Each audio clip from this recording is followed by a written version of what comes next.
હવે સાંભળશો નારી શક્તિ વંદન અધિનિયમ અંગે સમાચાર સમીક્ષા, જેના લેખક છે મયુર સોલંકી. છેલ્લા કેટલાક સમયથી સમગ્ર દેશમાં એક નવા જ કાયદા અંગે ચર્ચા થઈ રહી છે.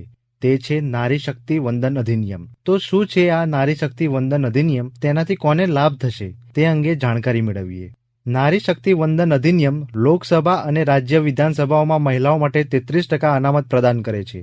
106મો બંધારણીય સુધારો અધિનિયમ 2023, જેને નારી શક્તિ વંદન અધિનિયમ તરીકે નામ અપાયું છે, વર્ષ 2023માં સંસદે આ અધિનિયમ પસાર કર્યો હતો, જે સંઘીય માળખાના તમામ સ્તરે જાહેર જીવનમાં મહિલાઓના સમાન પ્રતિનિધિત્વને પ્રોત્સાહન આપવાની દેશની યાત્રામાં એક ઐતિહાસિક સીમાચિહ્નરૂપ છે. આ ઐતિહાસિક કાયદો લોકસભા અને રાષ્ટ્રીય રાજધાની પ્રદેશ દિલ્હી વિધાનસભા સહિત તમામ રાજ્ય વિધાનસભાઓમાં મહિલાઓ માટે વારાફરતી બધી બેઠકોનો 1/3 ભાગ અનામત રાખે છે. આવો સાંભળીએ આ અધિનિયમના ઘટનાક્રમ અંગે એક અહેવાલ.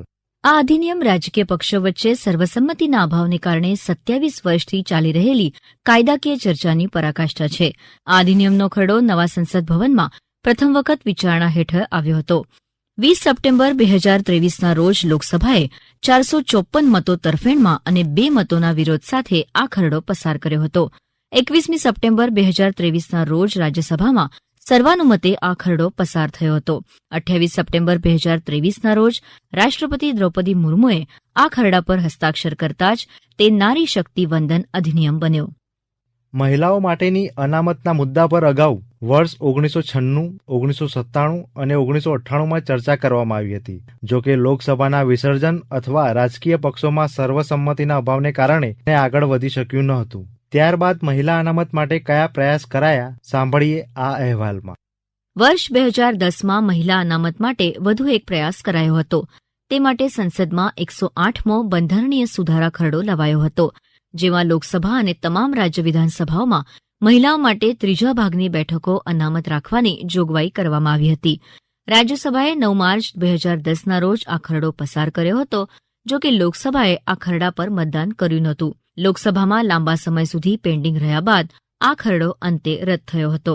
આ તો થઈ મહિલા અનામતના ઇતિહાસની વાત, પણ આ નવા મહિલા અનામત અંગેના નારી શક્તિ અધિનિયમમાં શી જોગવાઈ કરવામાં આવી છે તે વિશે જાણીએ.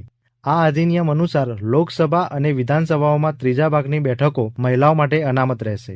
આ 33% અનામતમાં અનુસૂચિત જાતિ અને અનુસૂચિત જનજાતિ માટેની અનામત બેઠકોનો પણ સમાવેશ થાય છે. દરેક સીમાંકન કવાયત પછી મહિલાઓ માટે અનામત બેઠકોની ફેરબદલી કરી શકાશે. તાજેતરના સમયમાં મહિલાઓ વિશ્વની વસ્તીનો લગભગ અડધો ભાગ હોવા છતાં ધારાગૃહોમાં મહિલાઓનું પ્રતિનિધિત્વ ઓછું જોવા મળી રહ્યું છે. આ લોકશાહી ઉણપ ઝડપી આર્થિક વિકાસ પ્રાપ્ત કરવામાં નોંધપાત્ર અવરોધ ઉભો કરે છે. પરિણામે આ મુદ્દાને અત્યંત મહત્વ આપવું વધુને વધુ જરૂરી બની જાય છે. નારી શક્તિ વંદન અધિનિયમથી શું લાભ થશે તે અંગે જાણીએ. સંસદ અને વિધાનસભાઓમાં પ્રતિનિધિત્વ વધતા નીતિ નિર્ણયમાં મહિલાઓનો અવાજ મજબૂત બનશે. ભારતના બંધારણમાં સમાનતાનો અધિકાર છે. આ અધિનિયમ તેને વાસ્તવિક રીતે અમલમાં લાવવાનું સાધન છે. મહિલાઓના નેતૃત્વથી શિક્ષણ, આરોગ્ય અને સુરક્ષા જેવા મુદ્દાઓ પર વધુ ધ્યાન અપાશે. મહિલાઓમાં રાજકારણ પ્રત્યે રસ વધશે, જેથી ભારતની લોકશાહી વધુ પ્રતિનિધિત્વપૂર્ણ બનશે. નારી શક્તિ વંદન અધિનિયમ માત્ર કાયદો નથી, પરંતુ ભારતની લોકશાહીમાં એક ઐતિહાસિક પરિવર્તન છે. તે મહિલાઓને રાજકારણમાં આગળ લાવીને દેશના વિકાસને વધુ સમાન અને સર્વસમાવેશી બનાવશે. આ ઉપરાંત આ અધિનિયમ દીકરીઓ માટે પ્રેરણાનું સ્ત્રોત બની શકે છે. જ્યારે તેઓ મહિલાઓને ઉચ્ચ પદો પર કાર્યરત જોશે, ત્યારે તેઓ પણ પોતાના જીવનમાં મોટા સપના જોવા અને તેમને સાકાર કરવા માટે પ્રોત્સાહિત થશે.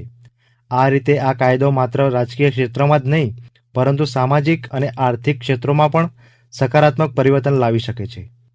હમણાં જ આપ સાંભળી રહ્યા હતા નારી શક્તિ વંદન અધિનિયમ અંગે સમાચાર સમીક્ષા, જેના લેખક હતા મયુર સોલંકી. પ્રસારણ આકાશવાણીના અમદાવાદ વડોદરા કેન્દ્ર પરથી કરવામાં આવ્યું.